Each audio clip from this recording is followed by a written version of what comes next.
In this video, I'm only eating the exact number of calories that I burn over the next 30 days. Here's the rule: no movement, no food. But if I crush a beast of a workout, then I get to feast. Will this 30-day challenge help me lose weight, or will it be the worst decision that I've ever made towards my health and fitness goals? Welcome to the Epic Checklist.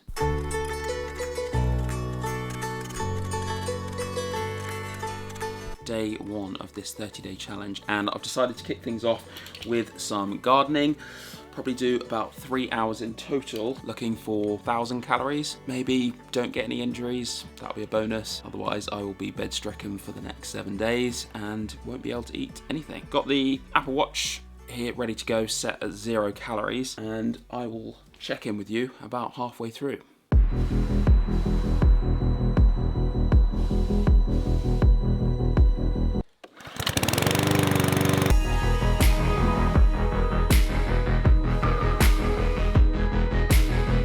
Way more knackering than I thought it would be. What I'll try and do is another gardening update towards the end of the challenge, so you can see how much my fitness has improved, because at the moment it feels about 2 out of 10.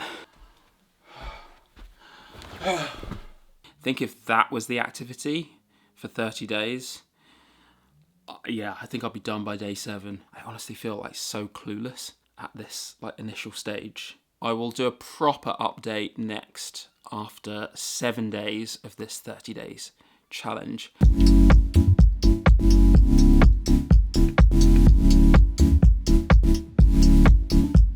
So I have officially made it through the first 7 days of this only eating the calories that I burn challenge.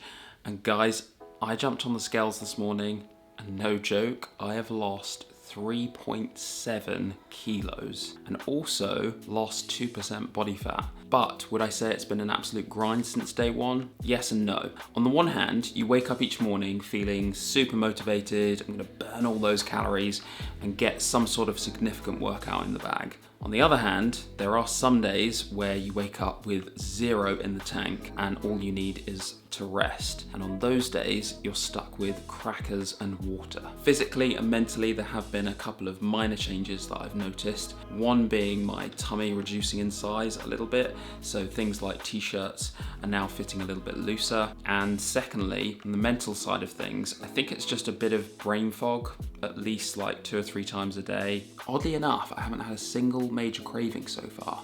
Pizza, chocolate, massive bowl of mac and cheese. But I put that down to the fact that my brain's starting to shift to the reality that I'm gonna have to burn off all those calories beforehand, most likely, in order to have that treat. And it just doesn't feel worth it. And it makes me realize how many times that I was doing that in the past and going into a huge surplus of calories from having those treats. If I was to think about the easiest part of this week, it would probably be skipping breakfast. For me, that just kind of happened naturally, and after about day 2 or 3, I was used to it. But what about the most difficult part of this week? And that has to be finding the energy to work out when you've got nothing.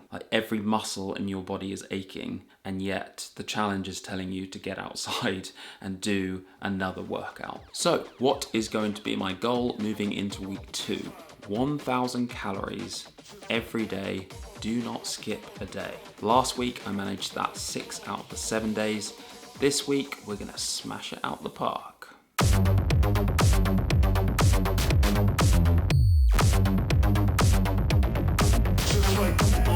Guys, we have made it to the halfway point. This marks 15 days total of only eating the calories that I've burned. And in this part of the video, I'm gonna go through the progress that I've made so far, any ups and downs that I've found along the way, how I'm feeling mentally, and also what's coming up next. So since day 1, my weight loss has now gone down by 4.5 kilos, and my fat percentage is down by 3.8%, which is pretty astounding. But what's even crazier to me is that my weight has only gone down by 0.4 kilos in the last week, which initially made me think, hold on, I'm doing all this work, all this exercise to try and burn the calories and lose the weight, and I've lost about £1. Although, once I started to focus in on body fat percentage, a reduction of 1.8%, it started to make me realise that I was looking at it the wrong way.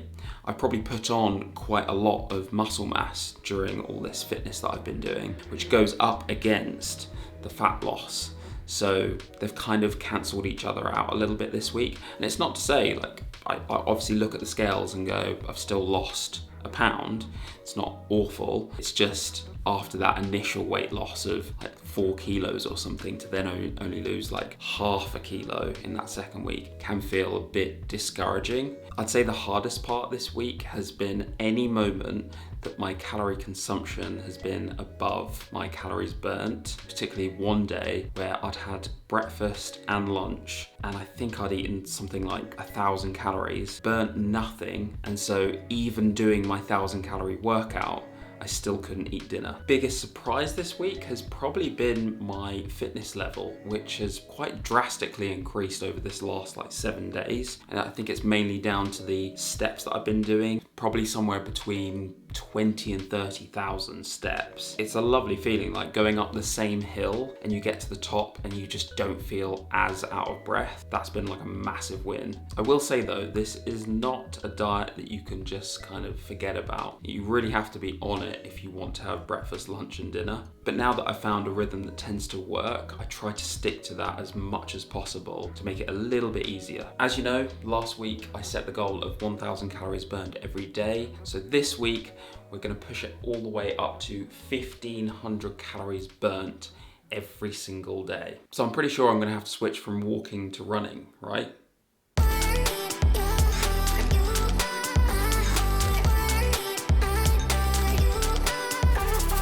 So this marks 3 weeks of me only eating the calories that I've burnt, and I started at 101.6 kilos. I'm now down to 95.4, which is really good, but I can't say that it hasn't had its ups and downs along the way. And this is easily the most difficult fitness challenge that I've done in my life so far. It's definitely been one of those diet challenges that you have to focus on basically the minute that you wake up. As soon as I get out of bed, I'm thinking, how am I going to burn the calories today? How long is it going to take? How much am I going to be able to eat? What must I make sure that I don't eat? And what things can I eat that will keep me as full as possible for as long as possible? But to focus on the positives, it has been really nice to fit into some old shirts that I haven't worn in a long time. Now, the challenge this week was to burn 1,500 calories every single day, and we smashed that, which is good. But at the same time, I'm now craving a lot more food, which I kind of expected, but not to this level. I mean, every single hour, I'm ready to eat something else. And it's been a lot more difficult than I'd say week 2 was at that 1,000 calorie burn mark. I mean, there was a morning where I'd consumed over 1,000 calories and only burnt 100.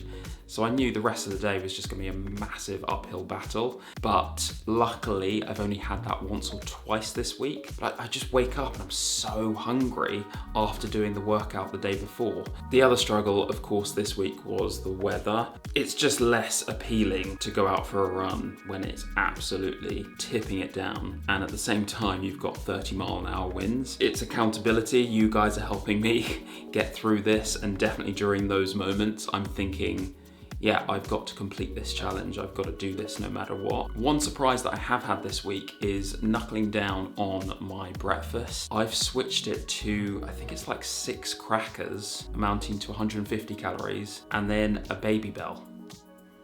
I know that sounds ridiculous, but that's 200 calories. It feels like a little bit of a treat because I'm not having anything else elaborate. And also it's quite funny looking at the calorie tracking app that I use. It's got like breakfast, lunch and dinner and then snacks. And I would say minimum 60-70% is in the snack box. It's just been really important for me to have something every couple of hours. That's not gonna be a full meal and I can't really class that as like lunch or dinner. Looking ahead, do I think the last first 7 or 8 days are going to be brutal or an absolute breeze to get through. I'm banking on brutal because I am going to up the ante even further and go up to 2,000 calories burnt every single day. So make sure you stick around until day 30 of this epic only calories burnt challenge, when I'll be revealing weight loss total, fat percentage loss total, all the things that I've eaten along the way, calories burnt, calories consumed, and anything else that I think is worth mentioning.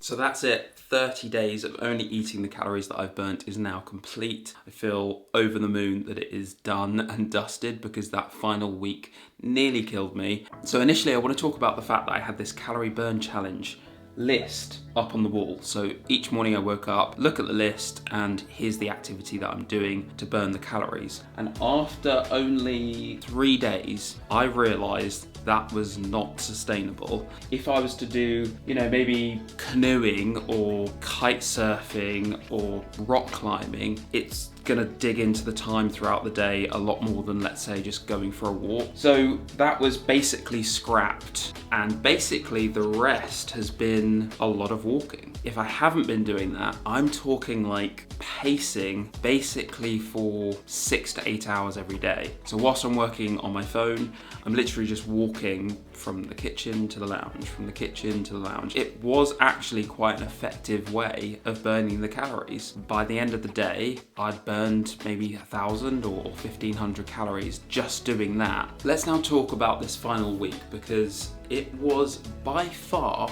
the most difficult part of this challenge from start to finish.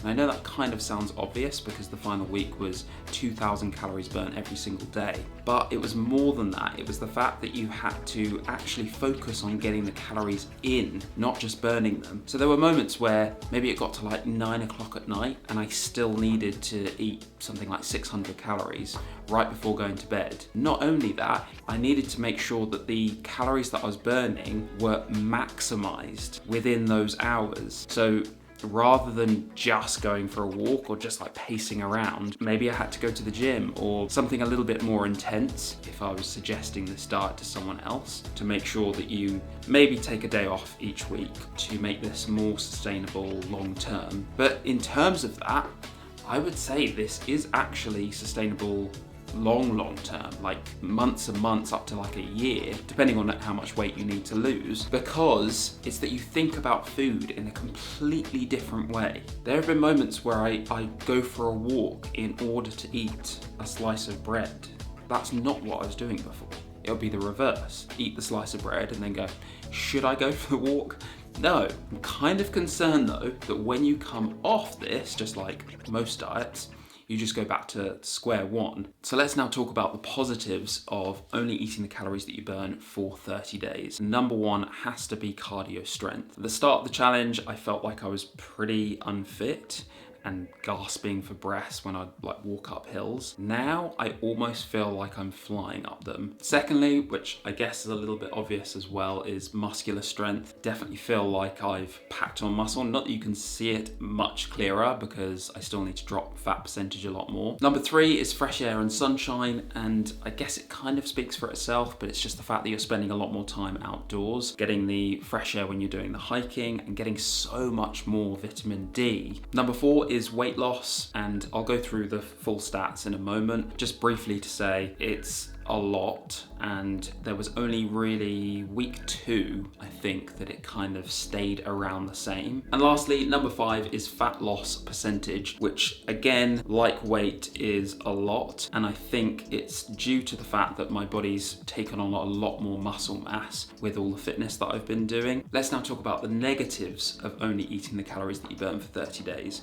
And number 1 has to be crackers for breakfast. It's probably been the biggest change to my diet, and that is to make sure that I'm not having more than about 200 calories for breakfast. I know people say it's the most important meal of the day. Other people say that it's really important to get a lot of protein in the morning, like within the first hour of waking up. I know it's not the healthiest, but it really worked for me. Number 2 is the strain on your muscles and joints. Obviously, if you're not moving around as much as I have been for the last 30 days, then going into this without much build up, your muscles and joints are going to complain from time to time. The main thing that I've done to mitigate that is the stretching and warming up. But I did feel like I increased things gradually from start to finish. If I'd have obviously started at 2000, I think the risk of injury would have shot through the roof. Number 3 is pre-planning food, which maybe for most people, they do that anyway. I haven't ever really been like that, and that's probably the reason why I've been overweight for so long. If you are a foodie like me, then you have to make sure that your meals are kind of pre-planned so that you're not going back into the cupboards or into the fridge to find extra things. And number 4 is pre-planning your exercise. You basically just have to work around work and social commitments and make sure that you've got those set hours blocked in. As soon as you mess that up, it's basically a downhill struggle for the rest of the day. And lastly, but not least, number 5 is how easy it is to mess up on this diet. And that has definitely been the case a few times. I've touched on that in other sections of the video, so I won't go into too much detail about it now. And the main thing that's helped with it is just writing stuff down, like having it up on a list or having it on your phone. Right, let's now finish off this video with the stats, which I'm sure you've all been waiting for since the start. I have burnt 63,250 calories since day 1 and consumed 63,250 calories in total as well, which, is it impressive? Is it not? I'm not too sure. I think it equates to about 2,000 calories a day, doesn't it? The next one though, let's talk about weight, because day 1 I started at 101.6 kilos. I jumped on the scales this morning. I'm 93.2 kilos now, which is total weight loss of 8.4 kilos, which I am ecstatic about. I honestly didn't think I'd lose as much weight as that on this type of diet. And I think it was because I just assumed I'd be putting on so much more muscle that the weight would kind of flatline at a certain point. It didn't. And that feels really, really good. So I'm very, very chuffed with that, and probably one of the main reasons why I would say for anyone out there looking to lose weight, this is probably a really good route to take. And what about fat percentage? I have gone from 36% on the dot all the way down to 30.1%.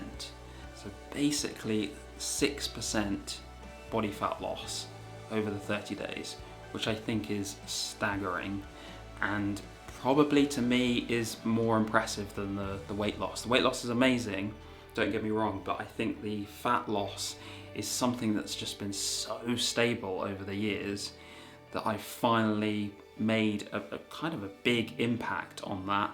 Isn't that incredible that within 30 days you can be 6% body fat down and then 8 kilos off your weight? That's like amazing. So yeah, overall, I am really, really chuffed with this diet and highly recommend it to other people looking to lose some weight or just for the fitness challenge of it. And I would put it honestly higher than the meat only challenge, but just be aware it is a lot more difficult than that diet. If you struggle with fitness, you really just like getting started, you've never done fitness before, then I would go for the meat only first. If you've done a few fitness activities in the past or a little bit sporty when you were growing up, this is probably the one to go for, and I feel like you'll be impressed with it pretty quickly. So that's it for this video. Please comment, like, subscribe. Let me know in the comment section below what you think about this diet and whether it's something that you would consider doing yourself or whether you think it's the craziest thing since sliced bread. I will see you in the next challenge, which is going to be the biggest challenge to date. So I'll see you in the next video.